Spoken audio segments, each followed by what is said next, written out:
Ikonium pun kedua rasul itu masuk ke rumah ibadat orang Yahudi, lalu mengajar sedemikian rupa, sehingga sejumlah besar orang Yahudi dan orang Yunani menjadi percaya.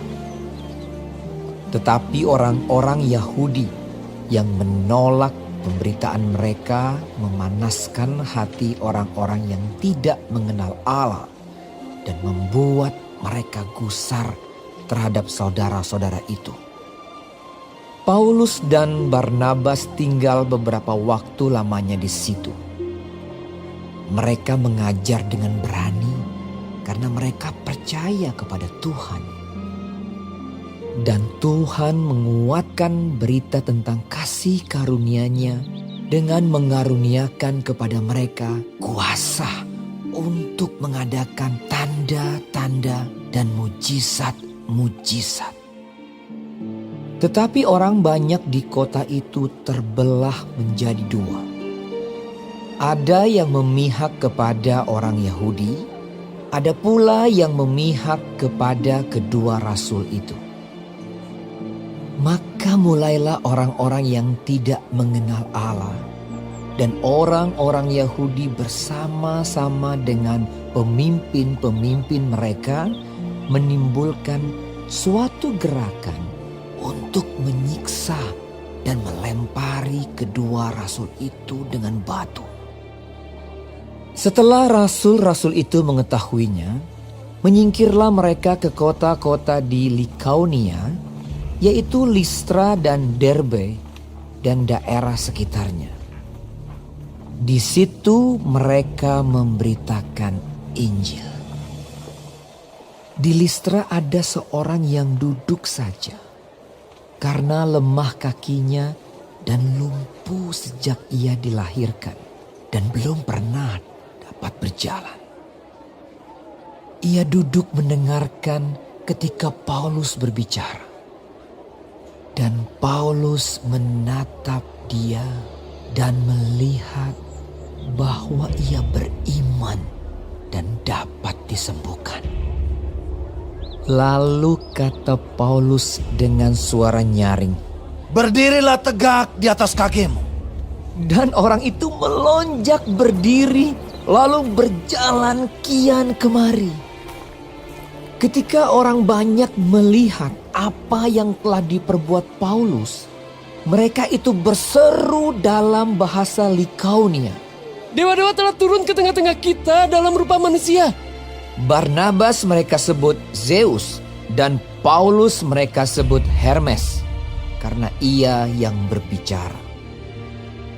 Maka datanglah imam dewa Zeus yang kuilnya terletak di luar kota, membawa lembu-lembu jantan dan karangan-karangan bunga ke pintu gerbang kota untuk mempersembahkan korban bersama-sama dengan orang banyak kepada rasul-rasul itu.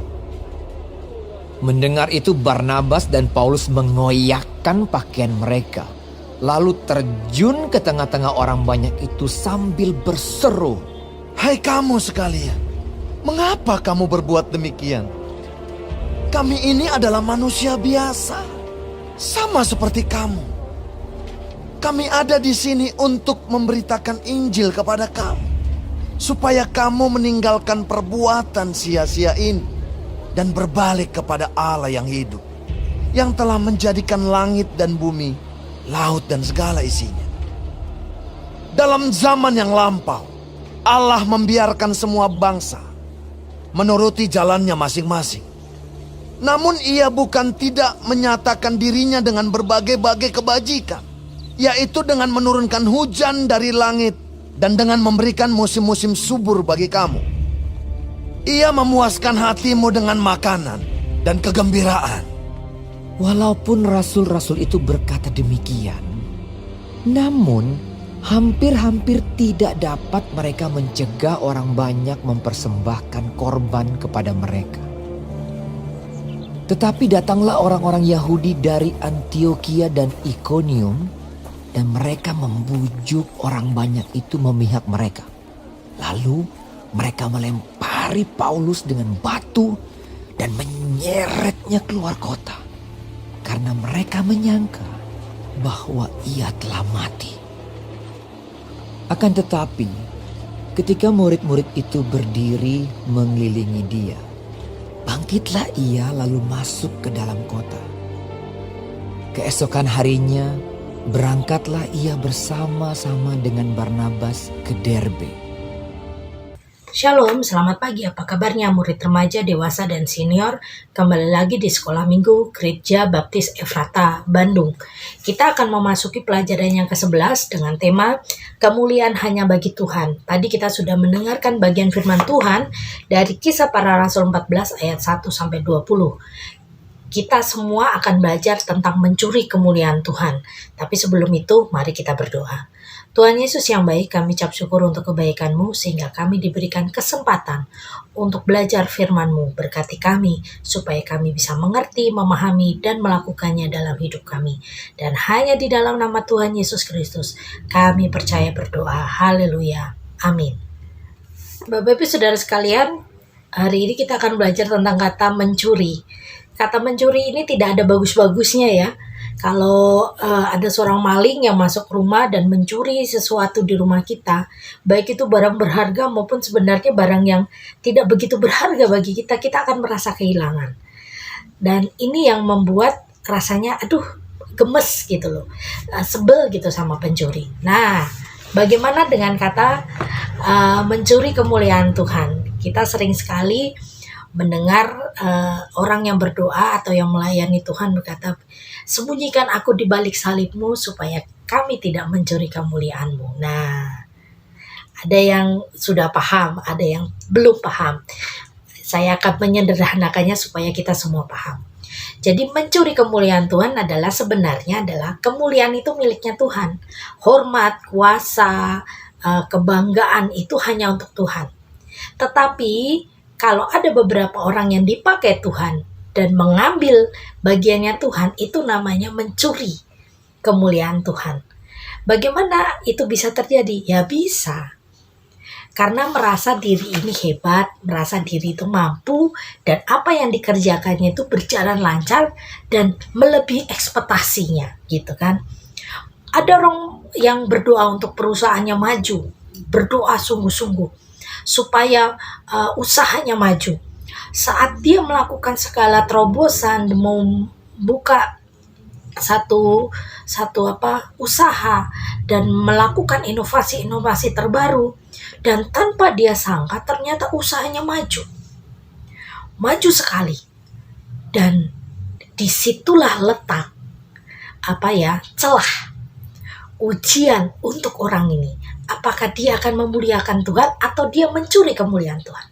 Kalau dia berkata bahwa semua yang terjadi ini adalah berkat saya melakukan inovasi, karena saya berani keluar dari zona nyaman, karena saya melakukan ini, karena saya melihat peluang, makanya usaha saya berhasil. Nah, itu kata-kata yang bisa dikatakan mencuri kemuliaan Tuhan. Tetapi kalau orang ini berkata, usaha saya berhasil ini karena Tuhan. Karena Tuhan yang membukakan jalan, yang menuntun saya sehingga saya bisa seperti ini. Ini namanya tidak mencuri kemuliaan Tuhan, tetapi malah memuliakan Tuhan. Bagaimana anak-anak remaja untuk memuliakan Tuhan? Supaya tidak mencuri kemuliaan Tuhan. Ya, muliakanlah Tuhan dalam kehidupanmu, dalam masa remajamu. Kau diberikan kekuatan dari Tuhan. Kau diberikan anugerah kulit yang masih bagus, badannya masih kuat, dan inilah menjadi modalmu untuk memuliakan Tuhan. Wah, kerja yang keras. Mulai mencari, mengejar impian, tidak mudah putus asa. Mencoba hal-hal baru dalam konteks kebenaran. Dan inilah caranya kita memuliakan Tuhan. Kalau engkau nanti berhasil, jangan sampai engkau mencuri kemuliaan. Ini terjadi karena saya. Untuk yang dewasa senior, mari memuliakan Tuhan dalam segi keuanganmu, dalam kehidupanmu, dalam dalam pelayananmu di tengah keluarga, dalam pekerjaanmu. Semuanya bisa untuk memuliakan Tuhan. Tetapi kalau semuanya berlipat-lipat dan diberkati luar biasa, berarti saatnya engkau memuliakan Tuhan dengan tidak mencuri kemuliaannya. Dan berkata kepada orang kiri kananmu, kalau ditanya, kenapa sih kamu bisa? Kamu harus bisa menjawab. Kita semua harus bisa menjawab. Semuanya diberikan oleh Tuhan sehingga saya bisa melakukan ini. Ini loh. Kita belajar dari Paulus dan Barnabas. Hari ini kita membaca bagaimana seorang Paulus yang luar biasa. Orang yang mengenal Paulus berarti orang yang sudah mengikuti Yesus. Sedangkan di daerah Listra ini tidak ada orang yang mengenal Yesus. Makanya Paulus memberitakan ini. Saat dia memberitakan, ada orang yang lemah kaki dan disembuhkan oleh Paulus. Waktu orang ini sembuh, orang banyak melihatnya. Orang-orang langsung berkata, dia utusan, dia dewa-dewa. Dia melakukan hal yang di luar kebiasaan manusia. Mereka langsung menganggap Barnabas adalah dewa Zeus dan Paulus dewa Hermes. Dewa Zeus itu apa? Dewa Zeus itu dewa yang menurunkan hujan. Sedangkan dewa Hermes itu dewa yang memberikan berkat makanan. Mereka menganggap dua dewa yang hebat ini turun berwujud sebagai manusia. Sehingga mereka datang berbondong-bondong untuk menyerahkan korban, untuk menyembah, untuk memuji-muji dan memuliakan Barnabas dan Paulus. Tetapi apa yang dilakukan Paulus dan Barnabas inilah yang harus kita contoh. Mereka akhirnya berkata dengan lantang bahwa saya adalah manusia biasa seperti engkau. Yang membuat saya bisa karena Allah, karena Tuhan Yesus yang memampukan dan menyembuhkan dengan nama Yesus. Orang ini sembuh karena nama Yesus. Bapak, Ibu, Saudara sekalian, hari ini kita diberikan contoh yang luar biasa. Sebenarnya Paulus dan Barnabas bisa saja mengatakan bahwa ini berkat saya, dia disembuhkan karena saya, bisa saja. Tetapi kalau roh Tuhan ada dalam kehidupan kita, kita sudah tahu bagaimana cara kerja Tuhan dalam kehidupan setiap manusia. Kita tidak akan berani mencuri kemuliaannya seperti apa yang dilakukan oleh Paulus dan Barnabas ini. Begitu pula dengan kita. Ada dua hal yang kita pelajari hari ini di buku kita adalah waspada dengan godaan mencuri kemuliaan Tuhan. Saat kita diberkati melimpah-limpah, saat setiap usaha yang kita doakan berhasil, setiap keinginan, cita-cita, kebutuhan yang kita doakan itu berhasil, waspadalah. Di situ adalah celah untuk mencuri kemuliaan Tuhan. Berhati-hatilah dengan sikap hatimu, berhati-hatilah dengan ucapanmu, berhati-hatilah dengan pola pikirmu, supaya tidak mencuri kemuliaan Tuhan. Dan ingat baik-baik, semua berkat ini asalnya dari Tuhan. Ingat gak waktu engkau berdoa, memohon Tuhan buka jalan, berdoa supaya Tuhan memberkati, supaya Tuhan memimpin. Saat Tuhan memimpin dan memberkati, jangan sampai engkau lupa saat doamu dijawab. Engkau lupa memuliakan Tuhan, malah mencuri kemuliaan Tuhan. Saat engkau melayani di satu bidang, pelayanan itu banyak sekali bidangnya. Ada bidang anak-anak, ada wanita, ada senior, ada juga pelayanan musik, ada juga penginjilan, ada juga tentang pembukuan keuangan, ada juga macam-macam. Saat kau dipercaya itu, kau lakukan itu dengan baik, bahkan responnya baik, dan ada kemajuan dalam usahamu, dalam pelayananmu. Hati-hati, disitulah adalah celah untuk mencuri kemuliaan Tuhan. Jadi waspadalah. Yang kedua yang kita pelajari adalah bersikap tegas untuk memuliakan Tuhan Allah saja. Pujian itu bagi saya sendiri. Nggak tahu kalau Bapak Ibu bagaimana. Kalau saya sendiri, pujian itu racun. Kalau saya, setiap apa yang saya lakukan terus ada pujian, wah kamu hebat ya, gini ya kamu. Bahkan ada terkadang juga yang mengatakan, suaramu bagus ya. Terus dalam hal pekerjaan juga, wah kerjaanmu bagus ya, rapi ya.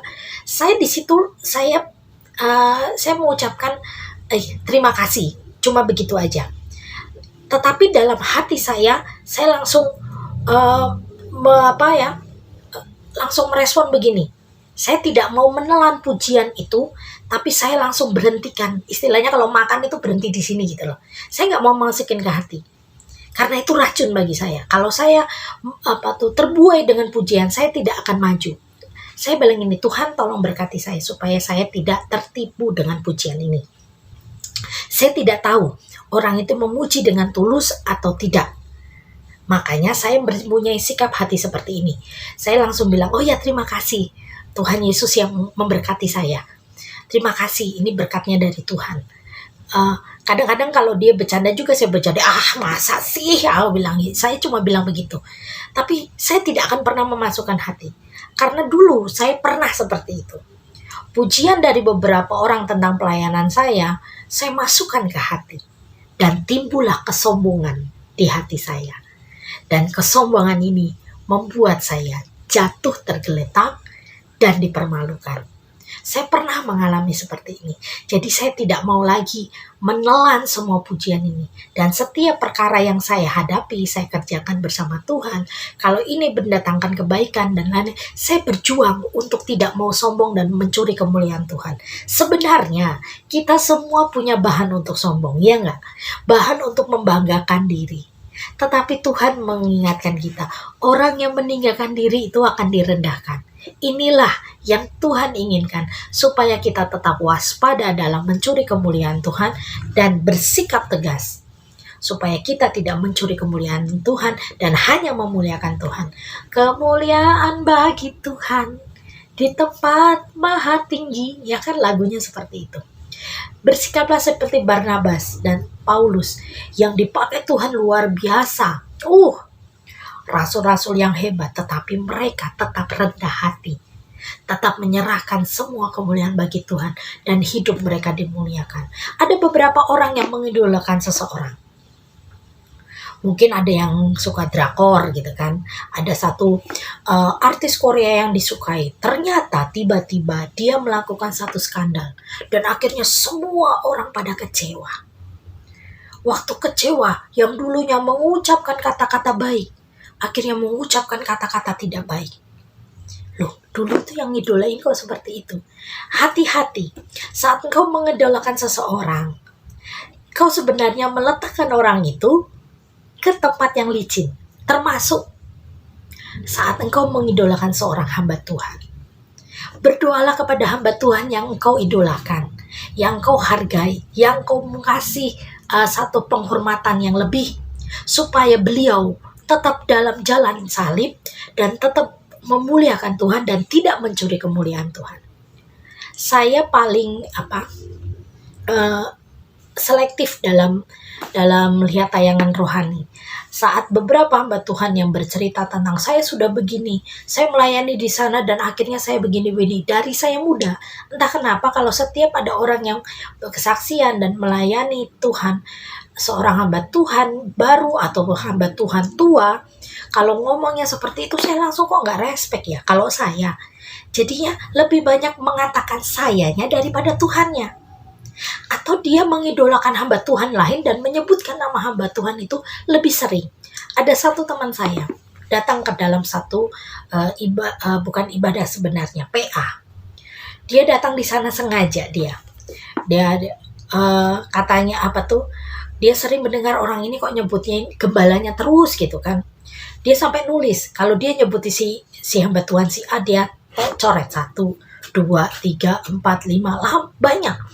Jadi ini kok orang kok malah lebih sering menyebut nama gembalanya daripada menyebut nama Tuhan. Walaupun sebenarnya tema dari persekutuan itu sangat baik. Dia menyampaikannya juga sangat baik. Tapi dalam sesi-sesi tertentu, dia sangat sekali mengidolakan gembalanya. Bukan gembala agung kita Yesus Kristus, tapi gembalanya yang di gereja. Sebagai gembala sidangnya. Bapak Ibu Saudara sekalian, hati-hati dalam memilih tayangan. Banyak sekali sekarang hamba-hamba Tuhan yang muncul lewat tayangan sosial media. Entah di YouTube, entah lewat TikTok atau prokes-prokes yang ada masuk di WhatsApp group. Hati-hati di sana. Banyak sekali yang harus kita saring dan jangan langsung percaya. Karena terkadang di YouTube itu judulnya aja seperti itu, tapi sebenarnya isinya nggak seperti itu. Hati-hati. Dan apa yang kita lihat, apa yang kita dengar itu harus diuji kebenarannya dengan firman Tuhan. Banyak sekali orang yang bilang tuh di negara Arab sedang banyak sekali pertobatan besar-besaran di YouTube saya lihat. Bahkan mertua saya juga bilang, sekarang gini. Saya ngingatin, Mama hati-hati. Kalau di YouTube itu kita tidak bisa percaya 100%. Karena di YouTube itu banyak sekali orang yang mencari duit. Dan akhirnya membuat sesuatu yang istilahnya lebay. Kalau itu memang benar, puji nama Tuhan. Haleluya, amin. Tapi kalau itu tidak benar, itu kan menjadi doa pergumulan kita supaya banyak orang yang diselamatkan dan dimenangkan oleh Tuhan Yesus.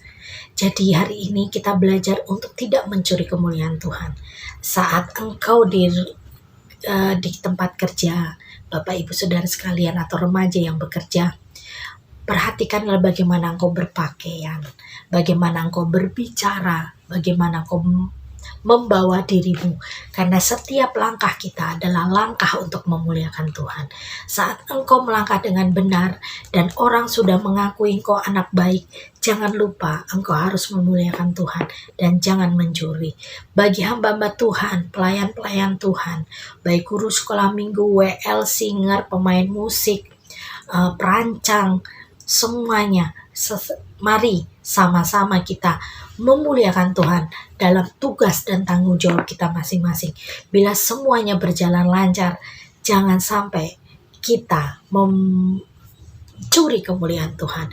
Tetap waspada, jangan sampai ada celah kita untuk mengambil kemuliaan Tuhan. Yang kita lakukan adalah memuliakan Tuhan dalam setiap segi pelayanan kita. Bagi istri, bagi suami, bagi anak-anak, bagi emak, engkong, opa, oma, teman-teman senior, mulailah melakukan tugas tanggung jawabmu dengan baik. Bila hari ini Bapak Ibu sedang menghadapi 1-2 hal dan akhirnya dijawab oleh Tuhan, jangan lupa untuk memuliakan Tuhan. Jangan menunjuk sini yang hebat, tapi tunjuklah Tuhan yang hebat. Karena hanya Tuhanlah yang bisa menolong kita. Bapak Ibu Saudara sekalian, ingatlah baik-baik semua yang terjadi. Ini semua karena Dia. Dan hanya karena Dialah kita ada. Dan oleh Dialah semuanya terjadi. Dan untuk Dia kemuliaan, kebesaran, dan kehormatan. Kita tutup Alkitab kita, renungan kita yang singkat ini menjadi kekuatan kita supaya kita tidak mencuri kemuliaan Tuhan, tetapi terus memuliakan Tuhan. Bila ada celah untuk mencuri, waspadalah. Mari kita berdoa. Tuhan Yesus yang baik, kami ucap syukur untuk kebaikan-Mu, sehingga hari ini kami bisa belajar firman-Mu. Berkati kami supaya kami bisa terus memuliakan Tuhan dalam hidup kami. Kami serahkan seluruhnya dalam tangan kuasa-Mu. Kehendak Tuhan yang jadi, bukan kehendak kami yang jadi. Dan hanya di dalam nama Yesus Kristus kami percaya berdoa. Haleluya. Amin. Selamat pagi, Tuhan Yesus memberkati.